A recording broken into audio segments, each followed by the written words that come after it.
There was a time when humanity believed it knew itself. A thought was a thought, a desire was a desire, a dream was merely a dream. The mind appeared simple, transparent, understood. Then one man proposed something terrifying. What if most of your mind is hidden from you? What if your thoughts are not entirely your own? What if beneath every decision, another intelligence is already at work? Welcome to Mysterious Encounters. Tonight's case file examines a man who changed how humanity sees itself. A man who turned the human mind into unexplored territory. A man who suggested that beneath consciousness lies an invisible world. This is Sigmund Freud, the cartographer of the hidden mind. Before Freud, the mysteries of the mind were often explained through religion, possession, temptation, spirits, moral weakness. People experienced strange thoughts, recurring dreams, irrational fears, and unexplained desires. But few believed these experiences revealed hidden layers of the self. The mind was assumed to be unified. What you thought was what you were. What you felt was what you understood. Freud challenged this entirely. He proposed that consciousness was only the surface. Beneath it existed an unseen landscape, a hidden territory influencing behavior from the shadows.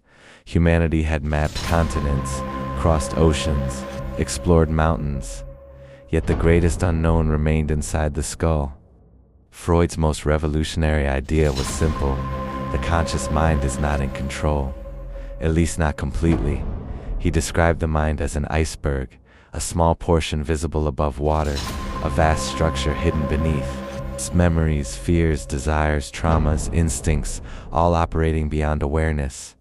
This hidden region became known as the unconscious. The implications were unsettling.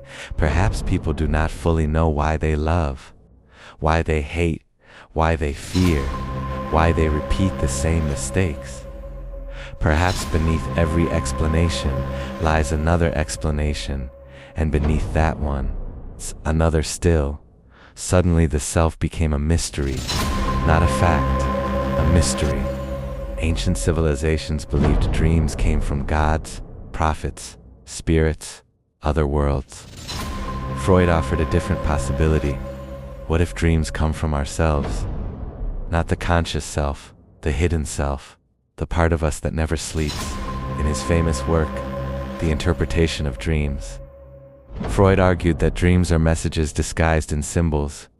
A dream may appear absurd, random, illogical, but beneath its surface lies meaning. The unconscious speaks in images, metaphors, fragments, distortions, like an ancient language waiting to be translated. The strange thing is, many people still feel this intuitively.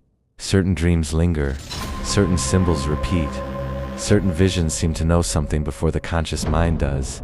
Perhaps Freud's greatest contribution was not explaining dreams, but convincing humanity to take them seriously again. Freud observed something most people prefer to ignore. Human beings often invent explanations after the fact. We believe we understand our choices, but perhaps we are simply narrating decisions already made elsewhere. A forgotten memory influences a relationship. A childhood fear shapes an adult habit. An unresolved conflict quietly directs a lifetime of behavior. The conscious mind becomes a storyteller. The unconscious becomes the author. This idea remains controversial, yet it continues to haunt modern psychology. Because if Freud was correct, then self-knowledge is far more difficult than it appears. The person you believe yourself to be may only be part of the story. Freud also believed civilization itself requires suppression. To live together peacefully, people must restrain certain instincts, certain impulses, certain desires. Society functions because individuals wear masks. Most of the time, these masks are necessary. But Freud wondered, what happens when a person becomes the mask? What happens when someone forgets the difference between who they are and who they perform? The question feels strangely modern in an age of profiles, algorithms, digital identities, curated personalities. The distance between appearance and reality may be greater than ever, and beneath every mask The unconscious continues watching, waiting, recording, remembering. Freud spent much of his life exploring mysteries he could never fully solve. He opened a door, but he never reached the end of the corridor. Critics challenged him, colleagues abandoned him. New schools of psychology emerged, yet the central question remained. Is there more happening inside the human mind than consciousness can perceive? Freud believed there was, and whether one agrees with his conclusions or not, the question survives, because once humanity became aware of the unconscious, it could never forget it. Freud did not discover a new continent, he discovered an invisible one. A territory hidden within every human being, a place filled with forgotten memories, secret fears, unfinished desires, and forces that shape our lives from behind the curtain. The map he created was incomplete.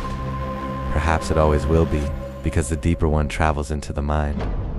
The stranger the landscape becomes, every answer reveals another question. Every door opens onto another hallway, and somewhere beneath conscious thought, the hidden self continues speaking, even when no one is listening. Sigmund Freud changed the modern world by introducing a possibility that cannot be dismissed. That beneath the person you know exists another version of yourself, not an enemy, not a stranger, but a hidden companion, walking beside you, influencing your choices, appearing in your dreams, and waiting patiently to be understood.